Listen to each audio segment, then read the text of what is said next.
Welcome to lesson 14 of A Course in Miracles. Today's lesson is God did not create a meaningless world.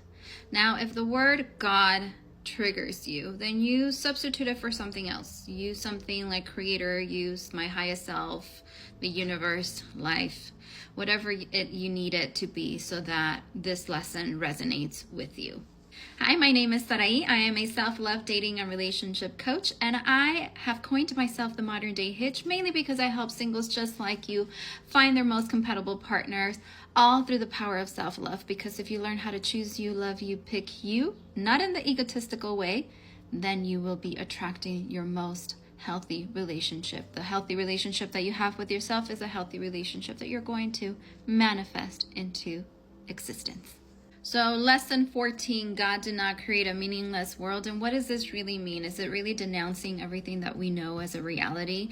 In a sense, this lesson is to really denounce everything that we have kind of made up as a horror story or as our sad story in our mind. So you are the purpose of this exercise and how you are going to apply this exercise is just to go throughout the day, maybe in the morning, maybe in the evening, or mainly in the evening after you've already kind of gone through the entire day, and really say, God did not create a meaningless world. He did not create, and then whatever specific situation that you went through that day that is kind of disturbing you in any sense, and so it's not real. It's not really denouncing and living like in Delulu land, if you are thinking about it, about in that context, but more of really taking into consideration that there's more meaning to it. There's more behind it. So then how do you apply it if you are single or in a relationship in this moment? When we deny what is really happening in our minds, when we know that we are just like making up the story in our minds, and it's not what really is happening, that's how you deny it. So for example, if we were to take the context of being single, you might feel anxious about the future, about what your relationships are going to be, if you're going to have a relationship. Or if you're in a relationship, you're worried about the stability of the whole relationship and where you guys are standing. Are you continuously fighting and what's really going on? Again, if we were to take it into the context of being single, then you might be thinking, I am fearful of being alone, or I am fearful of finding somebody that is going to hurt me once again.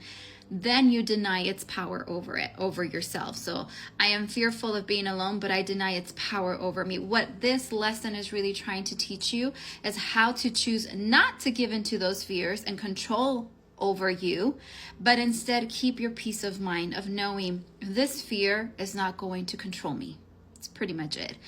Or maybe when you're in a relationship and you have that fear that maybe your marriage or your relationship is not going to make it, know that that is the fear that you're going to lose your partner, but it's not really going to control, and you're denying the power over you at that moment. Because in reality, we don't know.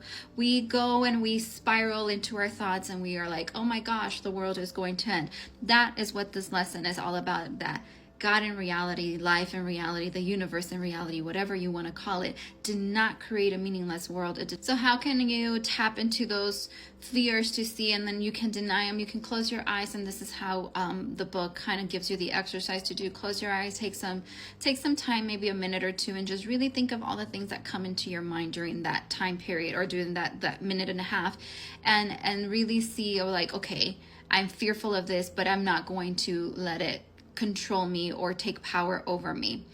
So again, whether you're single and you're feeling a little anxious about where your situation is and you're really wanting to be in a relationship, or you're in a relationship and you're anxious about that, this lesson is really to teach you your inner peace of like really taking the power of the fear off of it and really come to peace with yourself. Take a moment to acknowledge your fears and then gently remind yourself that they don't have any control on your reality.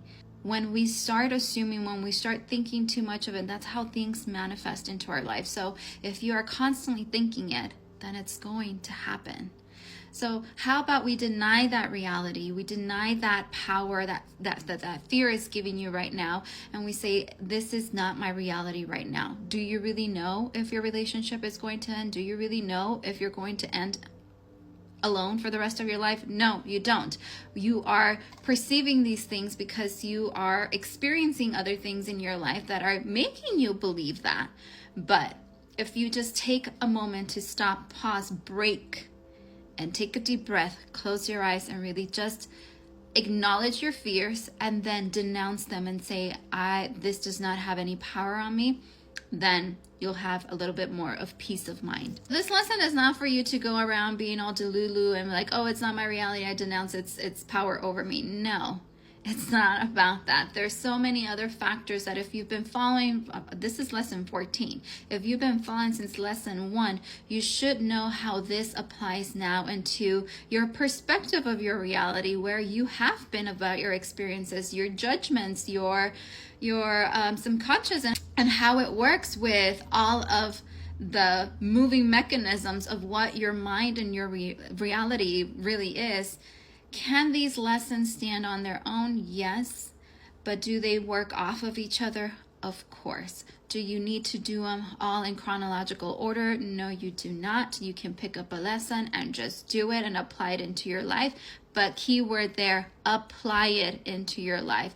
Don't try to overanalyze it and think like, well, I don't understand it and I don't know what I'm saying.